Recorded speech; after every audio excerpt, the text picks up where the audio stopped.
एक ऐसी महिला जिसने एक दो नहीं बल्कि 400 नवजात बच्चों को इतने खौफनाक ढंग से मौत के घाट उतार दिया। जिसने भी उसके इस तरीके के बारे में सुना और जाना वो सोचकर दंग रह गया कि आखिरकार एक महिला ने 400 नवजात बच्चों को मौत के घाट क्यों उतारा। नमस्कार, आदाब। भारत भूमि न्यूज पर आपके साथ है बंटी रावत। दरअसल ये मामला सामने आता है ब्रिटेन से। ब्रिटेन की रहने वाली एक महिला जिसका नाम अमेलिया डायर था। 24 साल की उम्र में ही उसकी शादी जॉर्ज नाम के एक शख्स के साथ करा दी गई, जिसकी उम्र उस समय पे 59 साल के आसपास थी। उसकी मौत के बाद उसने एक मजदूर से शादी की और मजदूर से उसे 2 और बच्चे पैदा हुए। अब उसके पास 3 बच्चों का जिम्मा था, जिनके पालन पोषण की जिम्मेवारी उसकी थी।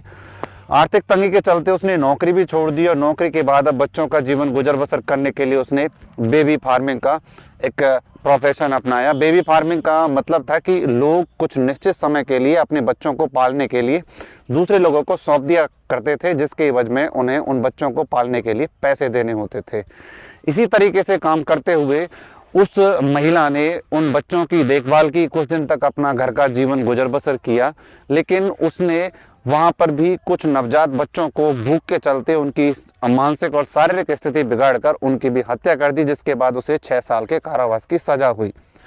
उसके बाद सजा काटने के बाद उसने दूसरा कारगर तरीका निकाला पैसा कमाने के लिए। उसने बेबी फार्मिंग के लिए अखबार में अलग अलग नाम से इश्तिहार देने शुरू कर दिए। यह तरकीब उसकी कामयाब रही। लोग अपने बच्चों को लेकर उसके पास आते थे और कुछ दिन तक उस बच्चों की वह अच्छी तरह से देखभाल करती थी। लेकिन कुछ समय बाद उन बच्चों को वह गला घोंटकर मार दिया करती थी, कुछ को भूखा रखकर उनकी हत्या करा देती थी और हत्या करने के बाद उनके सबको पन्नी में पैक करके उन्हें नदी में बहा दिया करती थी। इस मामले का खुलासा जब होता है जब एक मछुआरा नदी में बहते हुए एक पैकेट को बाहर निकालता है और उसको खोलकर देखा जाता है तो उसमें बच्चे की टेप लगी हुई लाश मिलती है, जिसमें उसके टुकड़े होते हैं। और वहीं पर उस महिला से गलती हो जाती है, वह उसमें उस घर का एड्रेस भी छोड़ देती है। उस एड्रेस की जब पुलिस तहकीकात करती है तो उस महिला तक पहुंचा जाता है। उस महिला तक पहुंचने के बाद उससे सख्ती से पूछताछ की जाती है, उसके घर की तलाशी ली जाती है तो वहां पर भी 2-3 बच्चों के बदबूदार शव उसके घर से बरामद होते हैं, जिसके बाद पुलिस उसे गिरफ्त में लेती है। 10 जून 1896 को उसे सजाए मौत दे दी जाती है।